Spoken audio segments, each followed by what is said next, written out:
सीधा वहीं पहुँचेंगे, या तो कोई यहीं आ जाए या वहाँ मिलते हैं जैसे। हरियाणा के घरोंडा से न्यूज़ इंडिया नेटवर्क 24/7 इस समय मौजूद हैं रघुवीर सिंह संधू जी के निवास स्थान पर, और आज उनके जो सुपुत्र हैं सौमिल संधू, उनको इंडिया यूथ कांग्रेस का कोऑर्डिनेटर नियुक्त किया। और कहीं ना कहीं एक यूथ को लेकर क्या कुछ उनके लिए चुनौतियां रहती हैं और किस तरीके से एक स्टार्टअप देंगे कांग्रेस पार्टी को लेकर, उसके संगठन को लेकर, एज ए यूथ हम बातचीत करेंगे। साथ में वरिष्ठ मैदान है, साथ में सौमिल संधू भी है। बातचीत सौमिल संधू ने भी किया, लेकिन उनके जो साथी हैं किस तरीके से सपोर्ट रहेगा सौमिल को लेकर बातचीत करेंगे। वरिष्ठ स्वागत है आपका चैनल में। किस तरीके से एक ऐसे टीम वर्क कैसे रहेगा, क्या कुछ कहना चाहेंगे? सबसे पहले तो आपका मीडिया पत्रकार बंधुओं का धन्यवाद करता हूं। और सौमिल संधू को जो भारतीय राष्ट्रीय कांग्रेस, हमारा जो यूथ कांग्रेस का जो संगठन है, उसका राष्ट्रीय प्रभारी जो कोऑर्डिनेटर उनको बनाया गया है। तो उसको जो है हरियाणा की जो हम राजनीति है, तो उसमें पूरी तरह से हम सौमिल संधू भाई के साथ हैं। और युवाओं की एक टोली, राहुल गांधी जी, एक युवाओं की एक टोली, जिससे कि राजनीति के रूप में नहीं, उससे पूरे देश की जो है राजनीति में बदलाव आने का काम होगा और माहौल बदलने का काम होगा। तो आप देख सकते हैं, क्या कुछ कहना चाहेंगे सर, किस तरीके से देखते हैं? सबसे बड़ी चुनौती तो संगठन को लेकर रहती है, एकजुट होना बहुत जरूरी है। कैसे रहेगा स्टार्टअप, क्या कुछ कहना चाहेंगे? आज भाई सौमिल संधू जी को यूथ कांग्रेस का कोऑर्डिनेटर बनाया, नेशनल कोऑर्डिनेटर। मैं शीर्ष नेतृत्व का भूपेंद्र सिंह हुड्डा जी का, सबका मैं धन्यवाद करना चाहता हूं। और एक युवा सोच जो है प्रदेश के अंदर, देश के अंदर एक युवा सोच, उसको लेके आगे आना है और उसी के तहत काम करना है। और उसके साथ हम कंधे से कंधा मिलाकर काम करेंगे और साथ चलेंगे सौमिल जी के, और हमेशा काम करेंगे, यूथ को जोड़ेंगे। यूथ ज़्यादा, क्योंकि यूथ एक भविष्य है देश का। सौमिल, सबसे बड़ी जो मुद्दा है वो बेरोजगारी के साथ साथ शिक्षा की, कहीं ना कहीं महंगाई भी है। बहुत बड़े ऐसे टॉपिक है जो कहीं ना कहीं मौजूदा सरकार के कहीं ना कहीं खिलाफ नजर आ रहे हैं।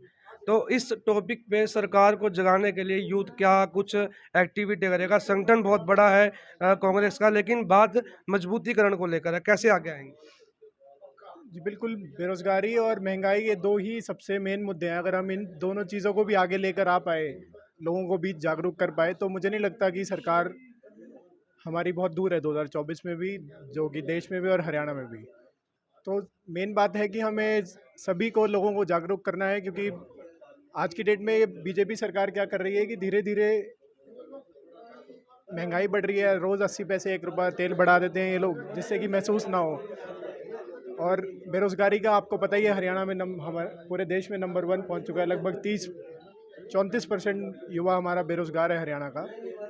तो इन चीज़ों को हमें बस पूरे कांग्रेस के संगठन को एक होकर, मजबूत होकर, एकत्रित होकर, सभी को आपस में यूनाइट होकर एक कॉमन पेज पे आके हमें लोगों के बीच जाना है और हमारे युवा साथियों को पूरे देश भर से, प्रदेश भर से साथ एकत्रित करना है और आम लोगों के बीच इस मुद्दे को पहुंचाना है। तो इससे मुझे लगता है कि हम इसमें कामयाब होंगे और आने वाले समय में अपने संगठन को और मजबूत कर पाएंगे। तो ये तस्वीरें आप देख सकते हैं कि किस तरीके से बताया गया कि कोऑर्डिनेशन का जो बहुत बड़ा जो लॉजिक रहता है, क्या कोऑर्डिनेशन रहने वाला है युवाओं को लेकर।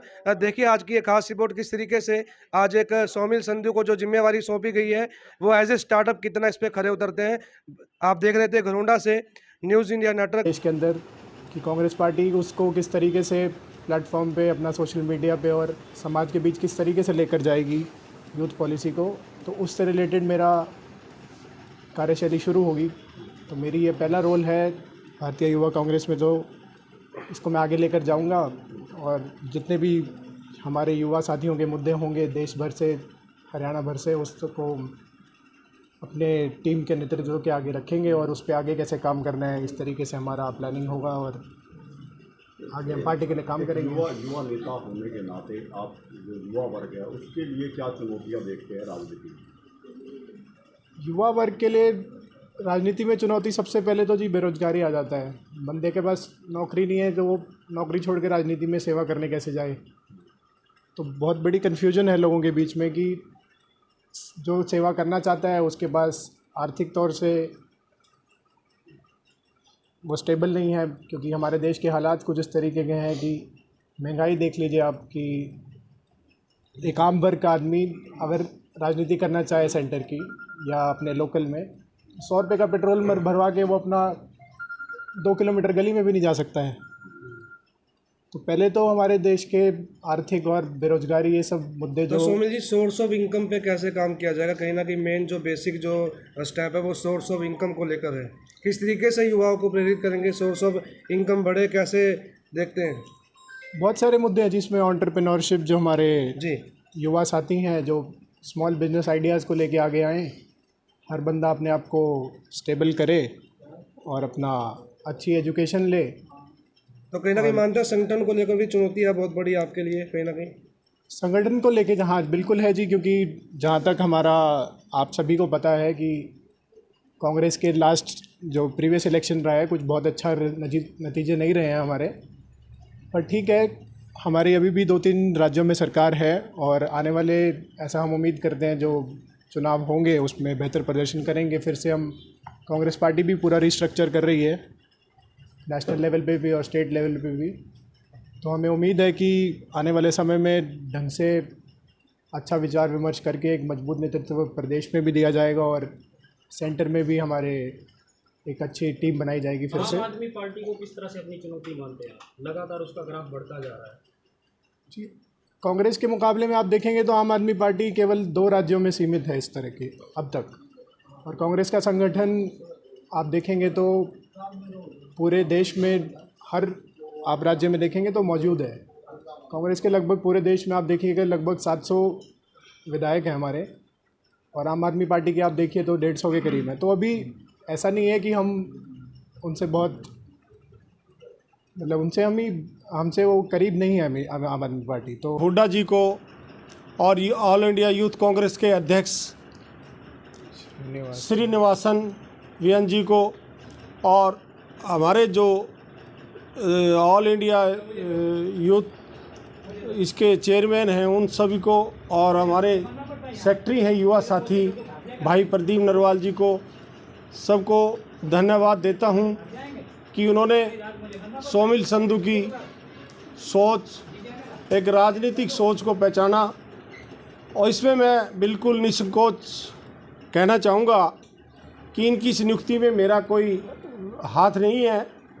इनका खुद का अपना उनसे मिलना जुलना कांग्रेस के हाईकमान के लोगों से और इनके कार्यशैली को देखते हुए और उनकी सोच को देखते हुए और कांग्रेस पार्टी के प्रति नौजवानों को कांग्रेस पार्टी में कैसे जोड़ा जाए और कांग्रेस पार्टी का विस्तार ज़्यादा से ज़्यादा कैसे किया जाए और कांग्रेस पार्टी को नौजवानों की पार्टी, भारत की सबसे बड़ी पार्टी कैसे बनाया जाए, इन बातों को इनकी देखते हुए इनको ये आज इनकी जो नियुक्ति हुई है, मैं इनको बहुत मुबारकबाद देता हूं। और ये इसी तरह से अपने बलबूते पर आगे चलते रहें तो इनके साथ पूरे प्रदेश के युवा साथी उनको साथ लेकर ये चलेंगे। अपने घरोंडा के नौजवान साथियों को, करनाल जिला के नौजवान साथियों को और पूरे प्रदेश के नौजवान साथियों को ये चौधरी दीपेंद्र सिंह हुड्डा के साथ जोड़ने में कामयाब होंगे और उनके नेतृत्व में पूरे प्रदेश के अंदर नौजवानों को कांग्रेस पार्टी से जोड़ेंगे, जिससे कि आने वाले समय में चौधरी भूपेंद्र सिंह हुड्डा इस प्रदेश के एक नौजवान, ईमानदार, कर्मठ और जैसे आजकल माहौल चला हुआ है कि ईमानदार लोग राजनीति में जहां भी होंगे उनकी अलग पहचान होगी। पूरे देश के अंदर चौधरी दीपेंद्र सिंह हुड्डा एक बहुत बड़े नेता के रूप में, ईमानदार नेता के रूप में, कर्मठ नेता के रूप में, मेहनती नेता के रूप में, और जिनके पिताजी ने 10 साल इस प्रदेश को नंबर 1 पर लाने का काम किया, आगे चल कर के वो इस प्रदेश के मुख्यमंत्री पद को संभालेंगे और नौजवान साथियों को साथ लेकर चलेंगे, सभी वर्ग के लोगों को साथ लेकर चलेंगे, किसानों को साथ लेकर चलेंगे और प्रदेश को फिर से दोबारा चौधरी भूपेंद्र सिंह हुड्डा की तरह नंबर 1 पर लेकर आएंगे और पूरे देश में घूम करके कांग्रेस को मजबूत करने का ये नौजवान, ये यूथ काम करेंगे। और इनके साथी जो ये वारी जी हैं, रोहतास पहलवान जी हैं, गुलाब जी हैं और हमारे और साथी ये हमारे सिराज जी हैं, तो ये सारे साथी इस टीम का एक बहुत बड़ा विस्तार करके इसको अच्छे से कांग्रेस पार्टी का काम करेंगे। इनके बनने पर मैं सोमिल जी को बहुत बहुत बधाई देता हूं और कांग्रेस नेतृत्व को का धन्यवाद करता हूं।